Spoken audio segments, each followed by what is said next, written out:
नमस्कार, मैं हूं आपके साथ में ऋतु तोमर और आप देख रहे हैं इंडिया न्यूज मध्य प्रदेश छत्तीसगढ़। 8 बज चुके हैं और वक्त हो गया है बड़ी बहस छत्तीसगढ़ का। राजधानी रायपुर में 3 दिनों तक चले बीजेपी के प्रशिक्षण शिविर से निकले निष्कर्ष ने बीजेपी नेताओं की चिंता बढ़ा दी है। दरअसल अभी उसे प्रदेश में सत्ता की राह कठिन नजर आ रही है। अगर यहां चुनाव करा दिया जाए तो बमुश्किल 28 से 30 सीटें ही मिल पाएंगी, जबकि छत्तीसगढ़ में विधानसभा की 90 सीटें हैं और बहुमत का आंकड़ा बनता है 40। यानी बीजेपी अभी सरकार बनाने की हालत में नहीं है। शिविर के बाद संघ और बीजेपी की आंतरिक रिपोर्ट की माने तो पार्टी सत्ता से अभी काफी दूर नजर आ रही है। इस रिपोर्ट में रायपुर और बिलासपुर संभाग की तो स्थिति कुछ ठीक है, लेकिन बस्तर और सरगुजा संभाग में 1-2 सीटें ही ऐसी निकली हैं जहां संभावना बनती दिख रही है। हालांकि अभी चुनाव में 1.5 साल का समय बचा है और आशा की जा रही है कि आने वाले महीनों में हालात में परिवर्तन होगा। मंथन शिविर में जोर दिया गया कि लगातार प्रशिक्षण के जरिए सीटों को बढ़ाने की कोशिश की जाए। प्रशिक्षण शिविर में बीजेपी संगठन और पार्टी के बड़े नेता शामिल हुए थे। बीजेपी सूत्रों की माने तो पार्टी की जमीनी स्तर और सक्रियता के साथ काम करने की जरूरत है। कुल मिलाकर अगर देखा जाए तो इस सर्वे से बीजेपी की टेंशन बढ़ गई है, क्योंकि वक्त कम है और सर्वे में बीजेपी सत्ता से अभी भी दूर नजर आ रही है। और इसी मुद्दे पर आज हम चर्चा करेंगे।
तो चिंतन शिविर ने टेंशन बढ़ा दी है। दरअसल चिंतन शिविर में आपको बता दें कि छत्तीसगढ़ के विधानसभा चुनावों को लेकर चिंतन हुआ और ऐसे में जब सर्वे आया है सामने, कहा जा रहा है कि 28 से 30 सीटें ही बीजेपी फिलहाल अगर चुनाव होते हैं तो जीत पाती है। लेकिन अगर देखें तो 45 से ज्यादा सीटें की जरूरत है अगर बीजेपी को सत्ता में आना है, क्योंकि 90 विधानसभा सीटें हैं। ऐसे में बहुमत का आंकड़ा पार करने के लिए 45 से ज्यादा यानी कि लगभग 46 सीटें यहाँ पर चाहिए होंगी और 28 से 30 सीटों पर ही बीजेपी मजबूत दिखाई दे रही है। तो यहाँ एक सबसे बड़ा जो सवाल बीजेपी के लिए वो ये है कि आखिर कैसे बीजेपी खुद को मजबूत करे। हालांकि देखिए तो अभी समय है यहाँ पर विधानसभा चुनावों के लिए और ऐसे में क्या ये समय काफी होगा और आखिर बीजेपी की आगे रणनीति क्या होगी, कैसे खुद को मजबूत करेगी। क्योंकि अगर देखें तो यहाँ पर ये कहा जा रहा है कि जो बस्तर और यहाँ पर सरगुजा है वहां पर अगर हम देखें तो बीजेपी थोड़ी कमजोर है और ऐसे में उसको अपनी मजबूती के लिए थोड़ा ध्यान देने की जरूरत है। लेकिन आखिर कैसे बीजेपी खुद को मजबूत करेगी, क्या रणनीति बनाएगी, एक बड़ा सवाल है। क्योंकि फिलहाल अगर चुनाव होते हैं तो बीजेपी सत्ता से दूर है और वहीं अगर कांग्रेस की बात करें तो लगातार वो मजबूती से आगे बढ़ रही है और ऐसे में चुनाव भी बहुत ज्यादा दूर नहीं है। लेकिन खुद को अगर देखें बीजेपी की फिलहाल की स्थिति देखें 2023 को देखते हुए तो वो कमजोर है। तो चिंतन शिविर ने यहाँ पर टेंशन जरूर बढ़ा दी है बीजेपी की। लेकिन अगर बीजेपी काफी मजबूती के साथ यहाँ पर अपनी स्थिति को बेहतर करने की कोशिश करती है तो शायद कुछ असर उसका दिखाई देने लग जाए। लेकिन फिलहाल की अगर हालातों की बात करें तो बीजेपी 25 से 30 सीटों से यानी कि 25 से 30 सीटों से ज्यादा नहीं जीत पा रही है, ऐसा सर्वे आया है सामने। तो फिलहाल एक ये टेंशन की बात है। लेकिन आखिर आगे क्या रणनीति होगी बीजेपी की, एक बड़ा सवाल है। लेकिन कांग्रेस की अगर बात करें, क्योंकि कांग्रेस सत्ता में है और कांग्रेस काफी मजबूती से आगे बढ़ रही है, वहीं पर कांग्रेस के सामने भी चुनौती देने की अगर बात करें बीजेपी को, तो कांग्रेस की तरफ से अगर चुनौती देखने की बात की जाए तो 2023 के चुनावों में, क्योंकि बीजेपी की सीटें कम पड़ रही हैं, तो ऐसे में कांग्रेस के लिए स्थिति बेहतर है। लेकिन अगर बीजेपी अपनी स्थिति बेहतर करना चाहती है तो उसके लिए बेहतर प्रदर्शन बीजेपी को करना होगा और उसके लिए एक सही रणनीति भी बनानी होगी।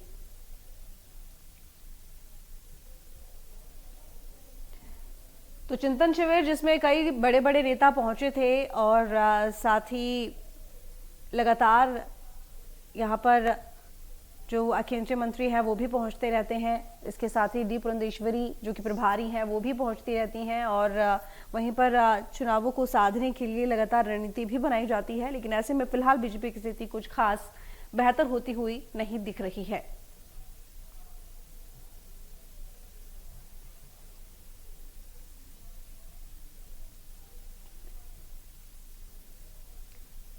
चलिए चर्चा की शुरुआत करेंगे। तमाम मेहमान हमारे साथ इस वक्त जुड़ चुके हैं। अजय गंगवानी हमारे साथ जुड़े हुए हैं, कांग्रेस प्रवक्ता हैं। स्वागत है अजय जी आपका इंडिया न्यूज मध्य प्रदेश छत्तीसगढ़ पर।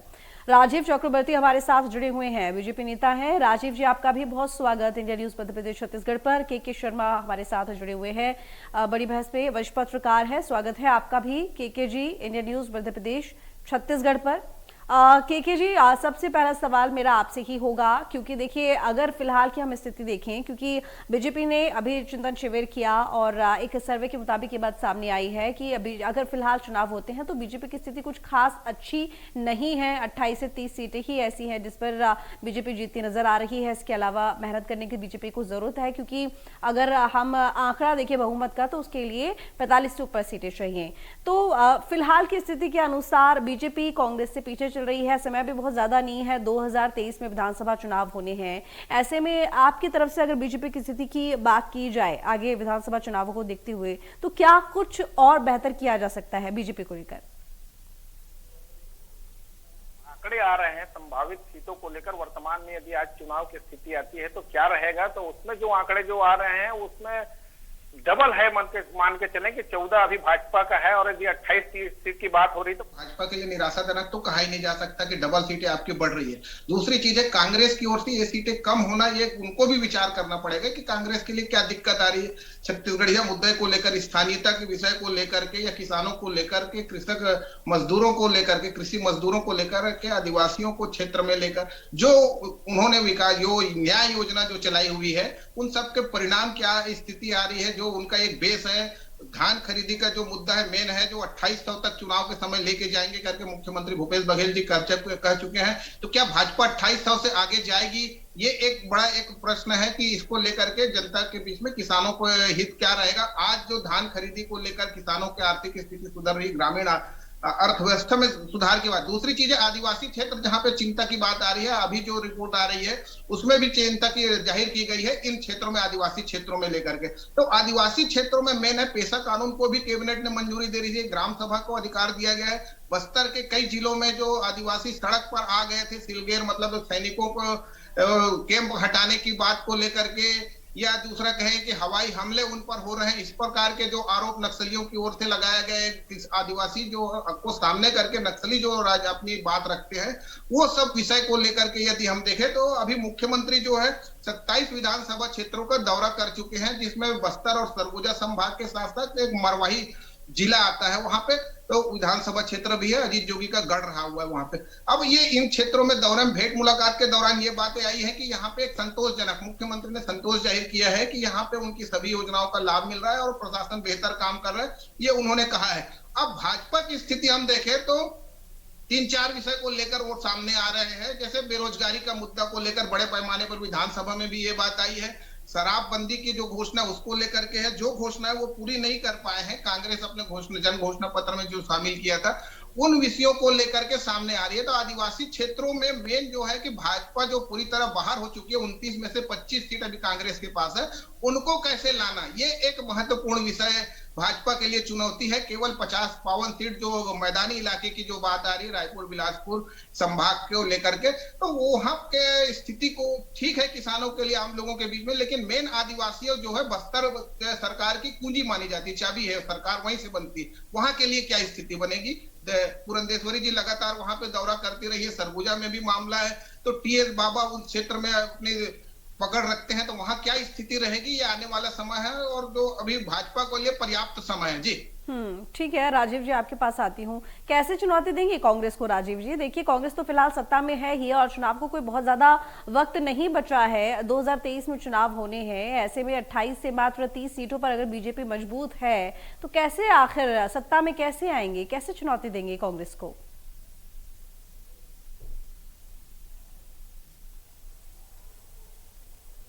राजीव जी आपकी आवाज नहीं आ रही है, आप जरा अनम्यूट कीजिए।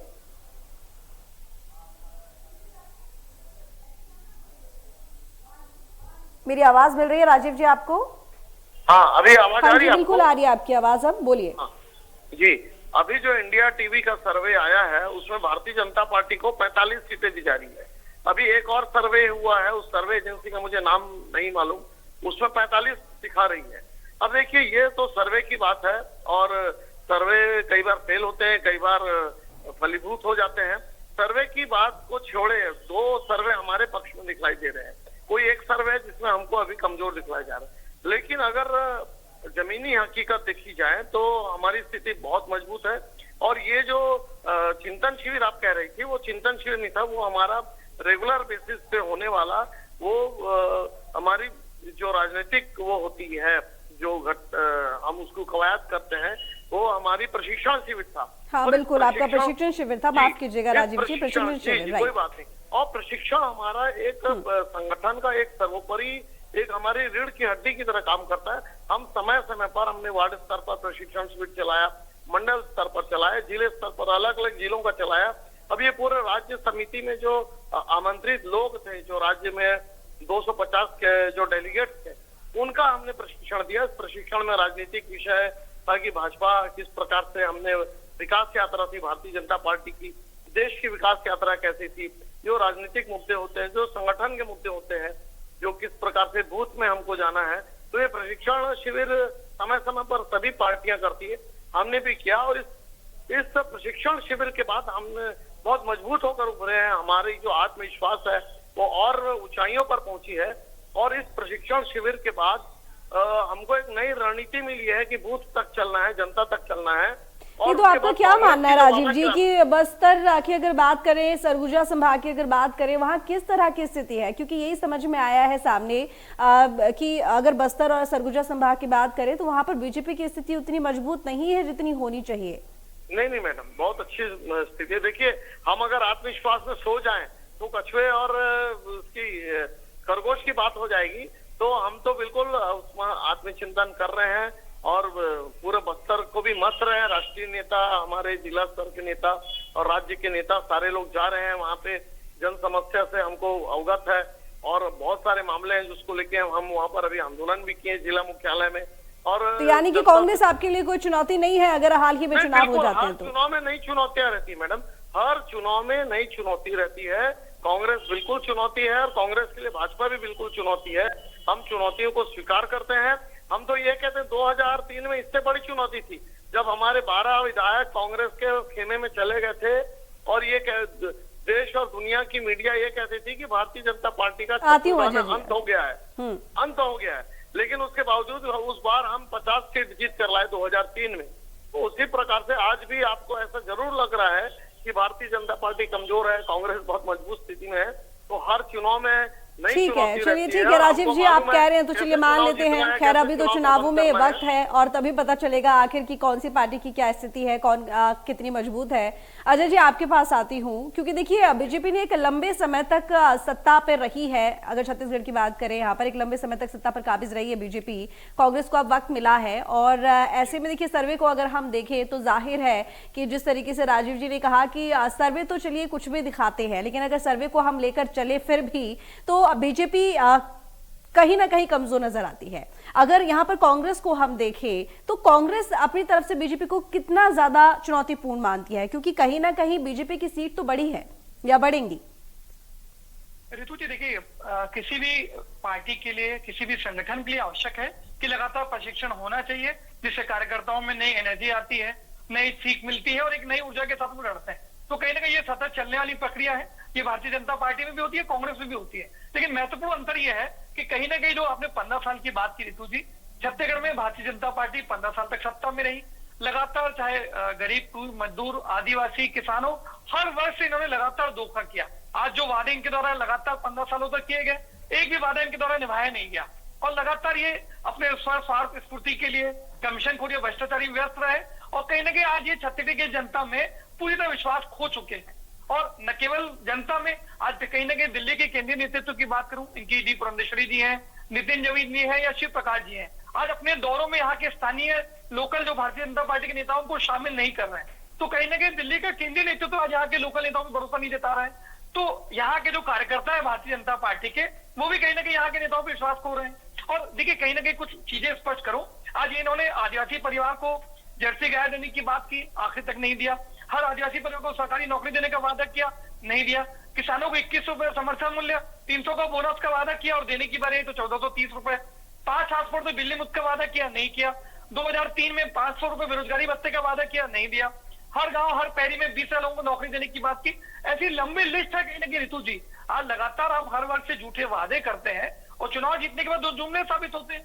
ये लगातार कमीशन खोरी और भ्रष्टाचारी में व्यस्त रहे। आज ये 36,000 करोड़ का नान घोटाला करते हैं, अगस्ता हेलीकॉप्टर पनामा पेपर घोटाले में शामिल होते हैं, 6,500 करोड़ का चिटफंड घोटाला होता है। पूर्व मुख्यमंत्री के सुपुत्र इनके महापौर ब्रांड एम्बेसडर के रूप में काम करते हैं। इंडिया प्रदर्शनी बैंक घोटाला, डीकेएस घोटाला, ई टेंडर घोटाला, पूरी लंबी घोटालों की लिस्ट है।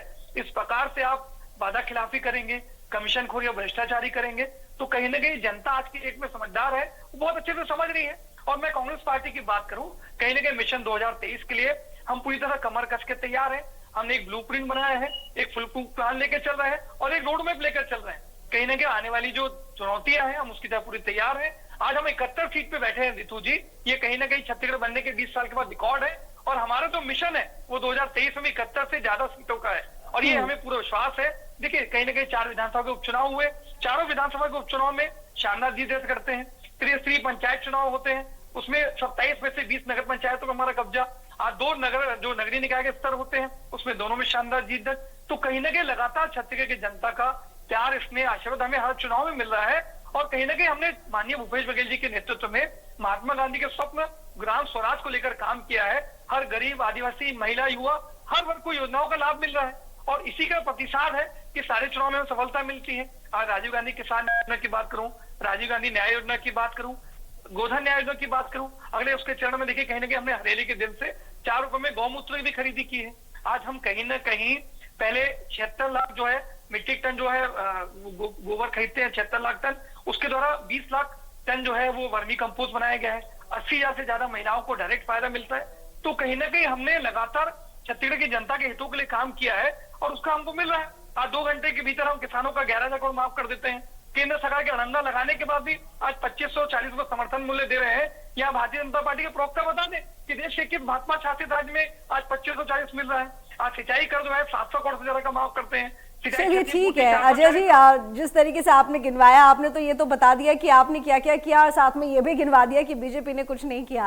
राजीव जी, आपसे जानना चाहूंगी, देखिए तमाम तरह की बातें यहाँ पर अजय जी ने गिनवाई हैं जिसमें उन्होंने साफ आरोप लगाया है कि बीजेपी ने क्या कुछ नहीं किया और कांग्रेस ने क्या कुछ कर दिया है। तो आपके लिए तो काफी ज्यादा यहाँ पर कॉम्पिटिशन की अगर बात करें हम तो बहुत ज्यादा टफ हो जाता है। कैसे अपनी जगह बनाएगी बीजेपी? देखिए मैडम, कांग्रेस के 4 वर्ष के शासनकाल में कांग्रेस ने जिस प्रकार से छत्तीसगढ़ को अपराध का गढ़ बना दिया, कांग्रेस के भय, भूख और भ्रष्टाचार के चक्कर में इतनी गरीबी आ गई है, इतना भ्रष्टाचार हो रहा, हर विभाग में भ्रष्टाचार, शराब की नदियां बह रही है। कांग्रेस ने जो वादा खिलाफी, आप देखिए कर्मचारी आंदोलन पर है, बेरोजगार आंदोलन कर रहे हैं, पुलिसकर्मी तक आंदोलन कर रहे हैं। क्या बात करते हैं कांग्रेस के लोग कि हमने ये किया वो किया। बहुत दुखद स्थिति है आज छत्तीसगढ़ की, ये दुखद स्थिति है। कोई इन्वेस्टमेंट नहीं हुआ है। ये छोटे वादे लिखते हैं कि हमने हमारे राज्य में 18 लाख करोड़ का इन्वेस्टमेंट हुआ है। ये झूठा वादा करते हैं कि हमने 1.5 लाख लोगों को रोजगार दिया है। अरे कोई मतलब इस प्रकार से जो माफी चाह रहा हूं, बात कहती है, काम करता है तो कांग्रेस पार्टी करती है। और उस भय भूख और भ्रष्टाचार के खिलाफ भारतीय जनता पार्टी 2023 में अपनी स्पष्ट बहुमत हासिल करने जा रही है। ठीक है अजय जी। रितु जी जवाब दे दो अगर आप मेरे को समय देंगे तो इनकी बात का। जी देखिए कहीं ना कहीं राजीव चक्रवर्ती जी एक वरिष्ठ प्रवक्ता है भारतीय जनता पार्टी के, उनको सच स्वीकार करना चाहिए। कहीं ना कहीं भारतीय जनता पार्टी आज जो सक्रिय विपक्ष की भूमिका निभाने में पूरी तरह विफल है। और लोकतंत्र में कहीं ना कहीं देखिए के बारे में मेरा निवेदन, हाँ बोलूंगा उसके कर्मचारियों के आंदोलन के बारे में बोल देंगे प्लीज। थोड़ा देखिए ये इनकी बौखलाहट बता रही है, यही दिक्कत है रितु जी। भारतीय जनता पार्टियों के साथ दिक्कत ये है। जवाब दे दीजिएगा। बिल्कुल दे देता हूँ राजीव, शांति से सुनेंगे तो कर्मचारी हड़ताल पर है। ठीक है, भ्रष्टाचार बेरोजगारी के आरोप लगाए हैं आपने, दीजिए अजय जी जवाब दीजिए। बड़ी भयंकर भ्रष्टाचार की इबारत लिखी जा रही है। ठीक है राजीव जी, आपने 2 मुद्दे उठाए हैं, बेरोजगारी और भ्रष्टाचार। मैं अजय जी से दोनों जवाब ले रही हूँ, सुनिए जी। मैं शांत हो जाएंगे तो मैं जवाब दे दूं।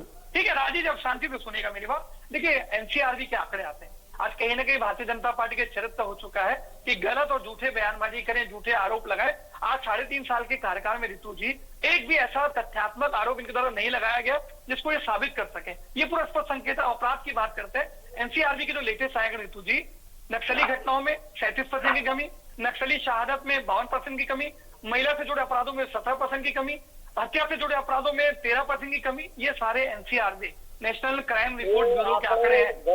15 शांत हो जाइए राजीव जी, शांत हो जाइए पहले। कहीं ना कहीं देखिए 15 साल के जो कार्यकाल में लगातार ये अपराधियों को, कमीशन खोरों को, तस्करों को राजनीतिक संरक्षण दिया जाता था। कहीं ना कहीं उसको हमने चेन को तोड़ा। आज अपराध की बात करते हैं, जितने भी अपराध की हम गहन जांच करते हैं। आज देखिए मानव तस्करी की बात करता हूँ तो इनकी गंगा पांडे मिलती है। ड्रग पेडलर की जांच करते हैं तो आखिरी में जाके जो व्यक्ति मिलता है वो बिलासपुर के जो सांसद है उसके साथ फोटो मिलती है, पूर्व मंत्री के साथ मिलते हैं। आज इनके ओपी गुप्ता, रमन सिंह के जो पीए थे, लगातार नाबालिग का यौन शोषण करते रहे, किसके राजनीतिक संरक्षण में होता रहा। और जितने भी अपराध करते हैं कहीं ना कहीं उसके तार जो है वो भारतीय जनता पार्टी से मुड़ते हैं। रेत खनन माफिया की जांच करते हैं, नागूचंद आकर मिलता है तो कहीं ना कहीं दिखता है। और ये कर्मचारियों के हित की बात करते हैं, आपको बात होगी। ठीक है देखिए चलिए समय कम है, केके जी का आखिरी कमेंट आपसे लेना चाहूंगी। देखिए आपने अजय जी को भी सुना, राजीव जी को भी सुना, दोनों ही तरफ से तमाम दावे किए जा रहे हैं कि दोनों ही पार्टियों की स्थिति बहुत मजबूत है। लेकिन असल में अगर हम स्थिति देखें तो बीजेपी और कांग्रेस कहाँ है इस वक्त? देखिए रितु जी, इसमें 3-4 बातें प्रमुख रूप से जो चर्चा में भी सामने आ रही है। एक तो घोषणा पत्र जो कांग्रेस ने पूरा कर दिया वो कांग्रेस के पक्ष में, जो पूरा नहीं कर पाए वो भाजपा के पक्ष में है जा रहा है। दूसरी चीज ये है कि जो अभी केंद्रीय मंत्री लगातार आकांक्षी जिलों, आदिवासी क्षेत्र में ज्यादा जिले हैं, इसमें वहां पे जो दौरे कर रहे हैं उनका क्या रिस्पांस मिलता है, एक विषय वो भी है। और तीसरा जो चुनाव होने वाला है उसमें यह है कि 10% का वोटों का अंतर रहा है 2018 में, 33 और 43% कांग्रेस का रहा है तो बीजेपी का 33%। तो बीच में जो जोगी कांग्रेस और बसपा का जो वोट बैंक वो प्रतिशत रहा है वो किस ओर जाएगा ये देखना है। जोगी जी जानते हैं कि कांग्रेस का रहा है, लेकिन लोकसभा चुनाव में हम देखते हैं तो जब जोगी कांग्रेस बाहर रहती है तो बीजेपी जो 50% तक लेके जाती है। तो जोगी कांग्रेस का वोट जो है किस ओर जाता है ये महत्वपूर्ण है, या उनकी भूमिका क्या रहेगी, किसके साथ गठबंधन करते नहीं करते हैं, ये एक बीच का गैप है। ये एक अलग राजनीतिक विषय रहेगा 2023 में। घोषणा पत्र जो कांग्रेस का जो मजबूत रहा है उसको कितना पूरा कर पाती है और भाजपा उसमें कितना खामियां निकाल पाती है, ये भी चुनाव में महत्वपूर्ण रहेगा। आने वाले चुनाव में की दृष्टि से लेकर के मोदी का चेहरा और भूपेश का चेहरा को लेकर जो चुनाव लड़ने जा रही भाजपा और कांग्रेस, तो उसमें आगामी 2023 का चुनाव एक महत्वपूर्ण होगा। भाजपा को अभी मेहनत करने की जरूरत है। ये भी आज जो अब जो आरएसएस के सर्वे रिपोर्ट आ रही है, मानते हैं कि वो कड़ाई से रिपोर्ट आई होगी तो 28 सीट भी मायने रखता है। तो आगे बढ़ने के लिए भाजपा को मेहनत की आवश्यकता है। चलिए ठीक है, बहुत शुक्रिया आप तीनों का इस बड़ी बहस में शामिल होने के लिए। तो देखिए यहाँ पर प्रशिक्षण शिविर हुआ बीजेपी का, जिसके बाद बीजेपी के सामने एक टेंशन आकर खड़ी हो गई है कि 28 से मात्र 30 सीटें ही बीजेपी के पास आ रही हैं एक सर्वे के अकॉर्डिंग अगर हम देखें तो। ऐसे में बीजेपी को अपनी स्थिति और ज्यादा मजबूत करने की जरूरत है अगर विधानसभा चुनावों में उसे जीतना है तो। फिलहाल बड़ी बहस में बस इतना ही। देखते रहिए इंडिया न्यूज मध्य प्रदेश छत्तीसगढ़।